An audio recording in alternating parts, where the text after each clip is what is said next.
Welcome to InBox. When I say neon, what does make you think of? Bright lights. Colorful lights. Shopping. Wow, yes, all true. But have you ever wondered how neon is made? How it's colored and shaped? Nope. Alright, tonight we are going to meet a guy who makes those wonderful neon lights that shine so brightly. Coming up next, it's about making neon lights. There! Look at that! Nice! See? I made it!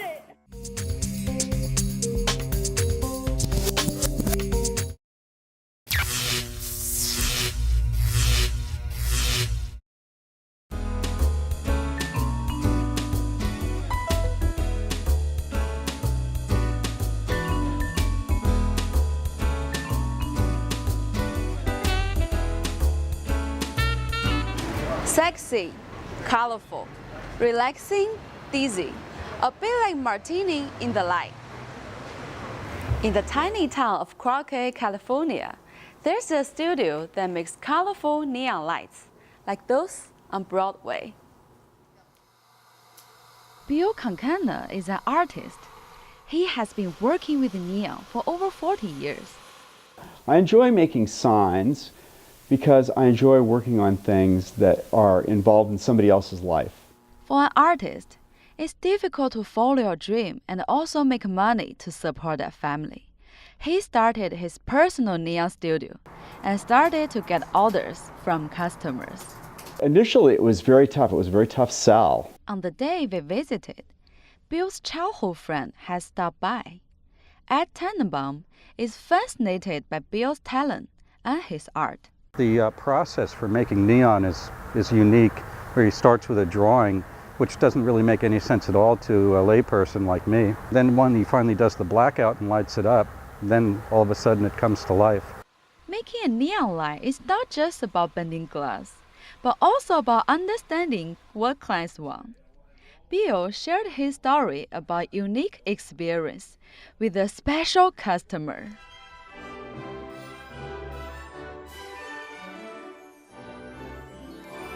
People from Pixar contacted me about making the Cars sign. It was and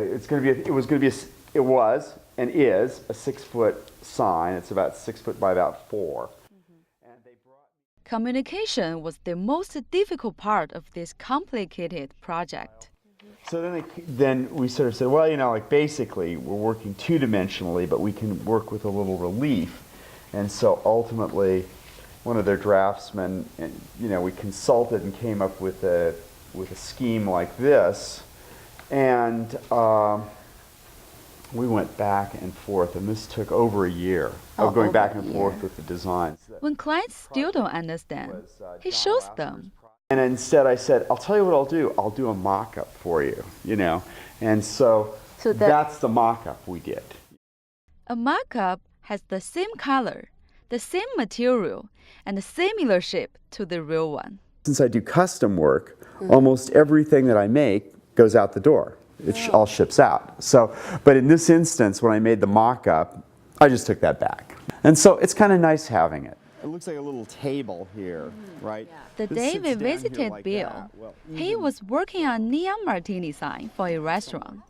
We had a chance to watch and experience each step.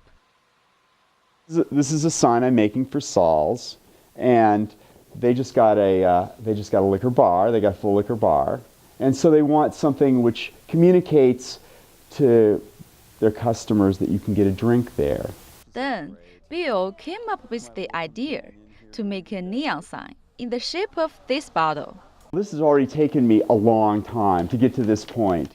When Bill was working on the martini piece, I got the chance to bend the glass rod too. I began by blowing air through this tube. But you want to go over the fire and maybe a little closer. Yeah, now roll it. Roll it on your fingers.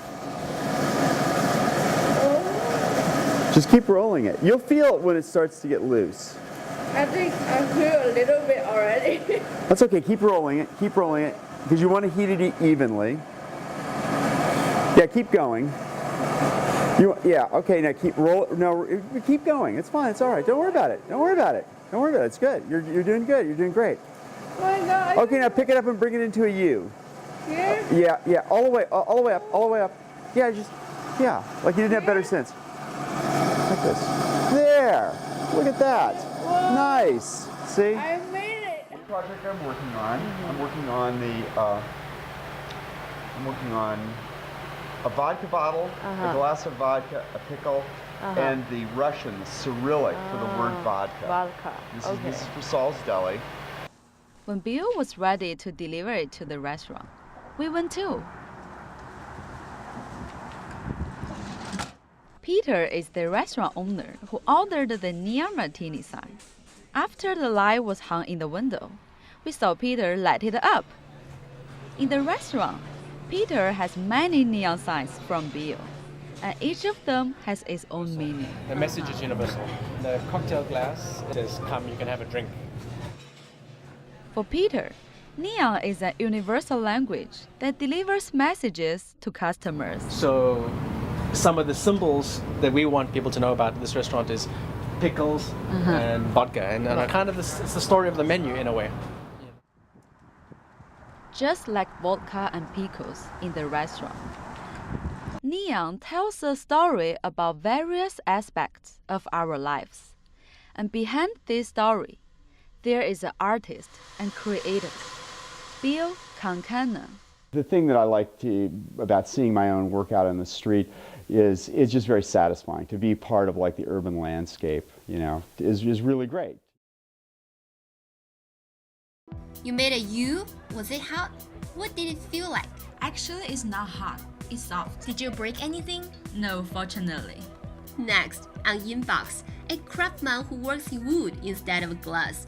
He is keeping the old-fashioned furniture style of making one-of-a-kind pieces of furniture alive. And what art he makes. Coming up next, we're living for the moment, we're making things. appreciation for handcrafted furniture. Everyone likes to be appreciated.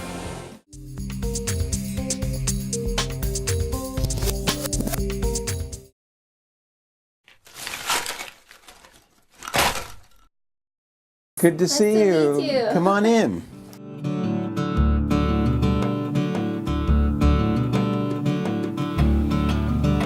This is not a museum, but a house full of antiques. And they are everywhere, from paintings, statues, to a 300-year-old cabinet. Each one of them has a certain presence to it in the history, and you can tell that, someone like me made these things many years ago. He is actually an old-fashioned furniture craftsman, a bit of an antique himself, old school and traditional. And every piece of furniture he makes is one of a kind, made to order, and handcrafted. The quality of materials, the quality of the design. We put a lot of effort into making a single piece of furniture for a specific situation. Over 35 years, his custom furniture design has earned him a national reputation. This is for the Palace Hotel in New York, behind the reception desk. Today, his old-fashioned style furniture is featured in the homes of prominent celebrities, like a coffee table for Steve Chen, founder of YouTube, leather seats for Larry Baer, CEO of the San Francisco Giants, a nightstand for Gavin Newsom, ex-mayor and now Lieutenant California Governor, and CEO of Visa, Joseph Saunders. This is the console. So, big slabs of the Claro walnut. Making it takes time, on average 3 to 4 months, because It wants to be special. It wants to have time. It wants to have beautiful woods. It wants to have the workmanship. It wants to be perfect and original. It wants to almost be art. this kind of art requires patience and experience, nothing high-tech. Many people have different skill sets. Dave is very good at working with solid wood, big timbers, and just about anything. But some of them would prefer to work with a certain style furniture. Certain people have certain craft skills. People are always shocked to see me in the shop. Like Jessica Leader Adams. She is the only female apprentice in Thomas' studio. Covered in dust, lifting heavy wood, and cutting large blocks. She finds herself enjoying the process and the results. It's really satisfying to create something out of nothing and then watch it go out the door and you're like, bye. That's probably the greatest joy of working in the furniture industry and working here. That joy and focus on quality drives everyone here. Lawrence Mock says his craftsmanship is now instinctive after 30 years. You stop hearing the machines and you stop hearing everything else, and that kind of focus is very good. It's very healthy because the day goes by and it's all over, I don't have to do this anymore or something. Here, it's not about the money, but the workmanship, a process that gives them a feeling of fulfillment. I felt needed, and so that was a good feeling. If it was a factory place, I would never be known for anything that I could do. It was feeling needed, and that's what everybody wants, you know? Everyone likes to be appreciated. And everyone likes something unique, like Nina Topper, You know, they're sitting in between a sofa, two end tables, and then chairs like an interior designer whose clients appreciate the handmade craft furniture. I mean, it's like bringing kids to a candy store here. They love it. Most of the clients really love it and appreciate it. And they are willing to pay for it. A handmade console table can cost as much as $20,000. You take ownership of it, and it's really pleasing. And then in the end of the day, when you see it finished and then you show it to your client, and they're like, whoa, you know, I bring people in here, clients, because this is they love to see it. They love to see the people working by hand. Just as the craftsman did many years ago, each piece of craft work has a story, like the antique in Thomas' house and the pieces he makes. I don't know the gentleman's name or the woman's name that might have made the piece of furniture, but I get appreciation out of it. It enriches my life. It has value to it. It's of an era. It speaks of history. Like this 300-year-old French carving, he made it into an antique bed. Someone hand carved with figures, and they're a little bit on the religious side, and there's different figures, heads, and floral. Thomas hopes and expects that what he makes will live on long after his lifetime too. There's something left with all the effort. So all the process of making what we do, in the end there's a beautiful piece of furniture. And that's exciting, and that's satisfaction right there in the whole process itself. And the end result is the furniture.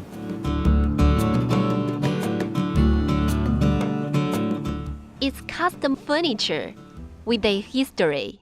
We're living for the moment, we're making things, and all the interaction, all the creativity, all the talent that goes into it is part of the process. So that in itself is priceless.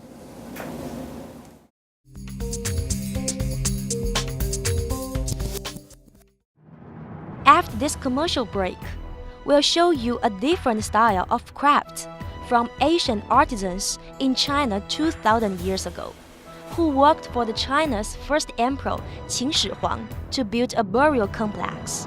That's next on InBox. Welcome back.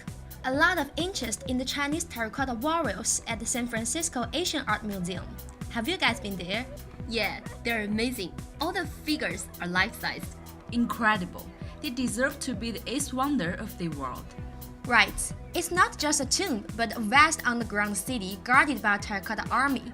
The emperor had the obsession to achieve immortality. Today, archaeologists are still working on excavation. Let's take a look.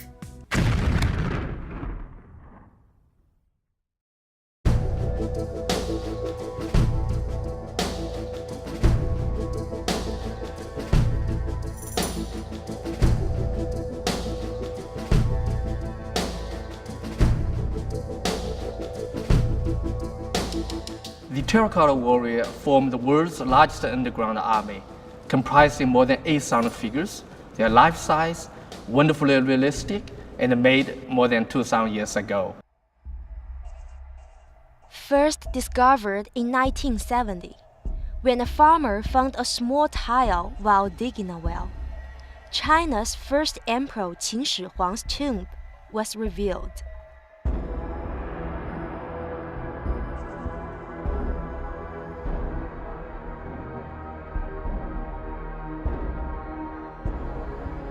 As large as 5 football fields, inside the burial complex, there were birds and musicians, a terracotta army, stone armor, terracotta acrobats, and bronze chariots, and the first emperor's tomb mound. Stanford University professor Albert Dean explains why the emperor built the underground army. He is an emperor, and he has all of the equipment and accoutrements of an emperor who ruled the whole country.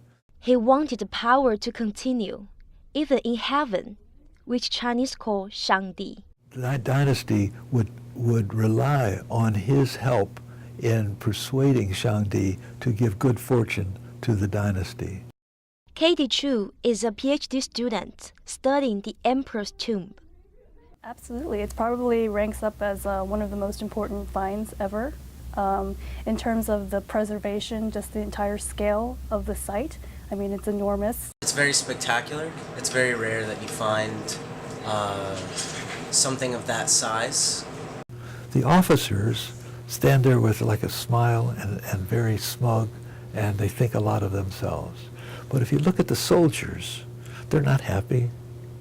There's a kind of a sadness in their faces. I think people should observe that. Each is unique, as tall as 5 feet, and their expressions very real.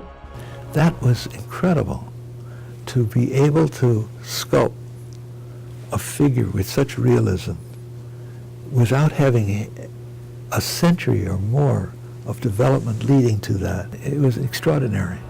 Also found in the emperor's tomb were the skeletons of the artists and craftsmen who made the terracotta warriors. The emperor killed and buried them here.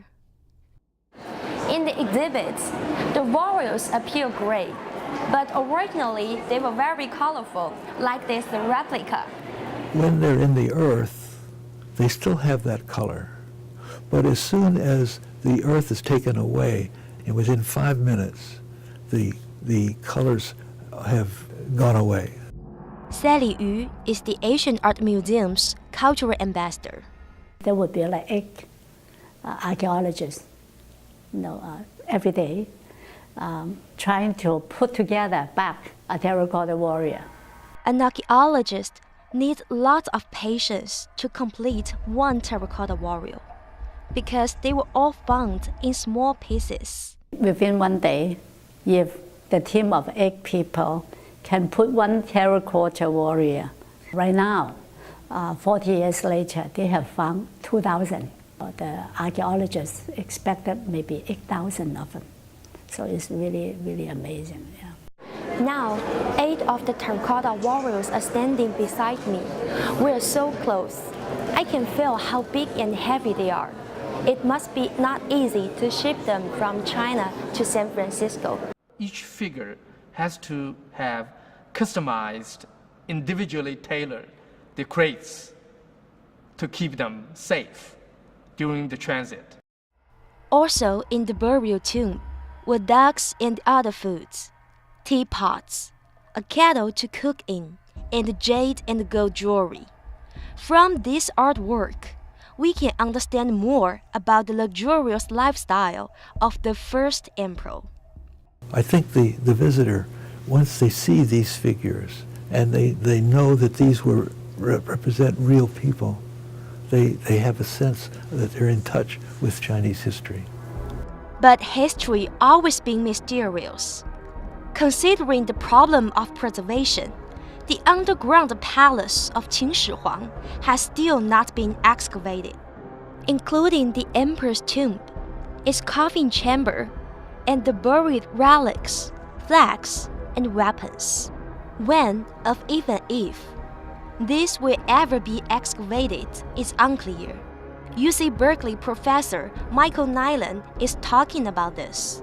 Do you think it will be excavated in the future? No, I don't think it will be, because if they find anything in that tomb, what they find will be too important, and they need to make sure that they can conserve it properly.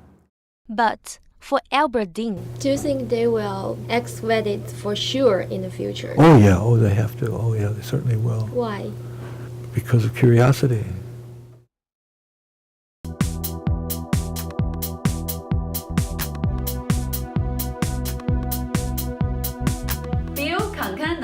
Has a strong sense of satisfaction, designing and making those amazing neon lights.